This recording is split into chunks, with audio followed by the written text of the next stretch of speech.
दोस्तों आपने खरगोश और कछुए की वो कहानी तो ज़रूर सुनी होगी, लेकिन क्या आपको पता है कि उसके आगे भी एक कहानी है जो कि हमने बचपन में नहीं पढ़ी है, और वही कहानी आज मैं आपको बताने वाला हूँ। लेकिन हम शुरुआत करते हैं वहीं से जहाँ से इस कहानी की शुरुआत हुई थी। दरअसल खरगोश को अपनी तेज रफ्तार पर बहुत ज़्यादा घमंड था और जंगल में जो भी उसे मिलता था वो उसे अपने साथ रेस के लिए चैलेंज करता। एक बार कछुए ने इस चैलेंज को एक्सेप्ट कर लिया।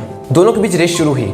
खरगोश बहुत तेजी से भागा और बहुत तेजी से भागने के बाद में जब बहुत आगे निकल गया तो उसने पीछे मुड़कर देखा तो कछुआ दूर दूर तक कहीं नजर नहीं आया। तो उसने मन ही मन सोचा कि क्यों न थोड़ी देर बैठकर आराम कर लिया जाए। ये सोचकर वो एक पेड़ के नीचे लेट गया और कब उसकी आंख लग गई पता ही नहीं चला। जब बहुत देर होने के बाद में उसकी आंख खुली तो उसने देखा कि कछुआ काफी आगे निकल चुका है। खरगोश बहुत तेजी से भागा और बहुत कोशिश की रेस जीतने की, लेकिन काफी देर हो चुकी थी और फाइनली धीरे धीरे ही सही लेकिन कछुए ने उस रेस को जीत लिया। दोस्तों ये थी पहली कहानी जो कि हमें बचपन में पढ़ाई गई थी और आज तक हमने जो सुनी थी। इस कहानी से हमें ये सीख मिली थी कि धीरे ही चलो लेकिन लगातार चलने वाले की ही जीत होती है। इसके आगे की कहानी अब सुनिए।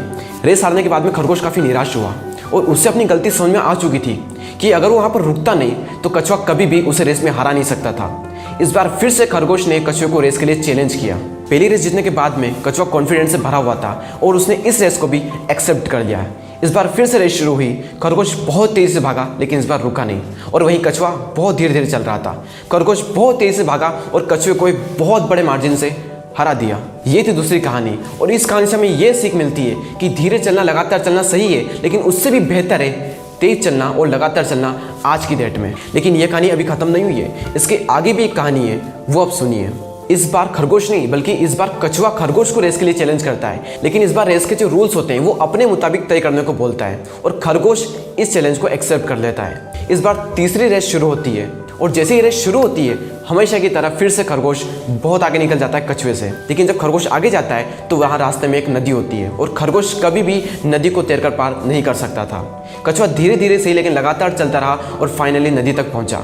कछुए ने तैरकर नदी पार की और नदी के उस पर जाकर रेस कंप्लीट की और कछुआ फाइनली इस रेस को जीत गया। दोस्तों ये थी तीसरी कहानी और इस कहानी से हमें ये सीख मिलती है कि अपनी ताकत को पहचानो।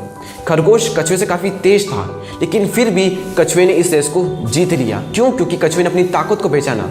इसीलिए अपनी ज़िंदगी में अपने पैशन को पहचानो और उस पर काम करो। दोस्तों ये थी तीसरी कहानी, लेकिन ये कहानी अभी भी ख़त्म नहीं हुई है, इसके आगे भी एक लास्ट कहानी है। इस बार फिर से रेस शुरू हुई, लेकिन एज अ कॉम्पिटिटर नहीं बल्कि एज अ टीममेट्स। इतनी रेस लगाने के बाद में कछुआ और खरगोश एक बहुत अच्छे फ्रेंड्स बन गए थे। जैसे ही रेस शुरू हुई खरगोश ने कछुए को अपनी पीठ पर बिठाया और जल्दी से कछुए को लेकर नदी तक पहुंच गए। और जैसे ही वो नदी के पास में पहुंचे कछुए ने खरगोश को अपनी पीठ पर बिठाया और खरगोश को नदी तैरकर पार करवाई और नदी के उस पार जाकर फिर से खरगोश ने कछुए को अपने ऊपर बिठाया और जल्दी से उस रेस को जीत लिया। इस कहानी से हमें ये सीख मिलती है कि एकता में बहुत ताकत होती है।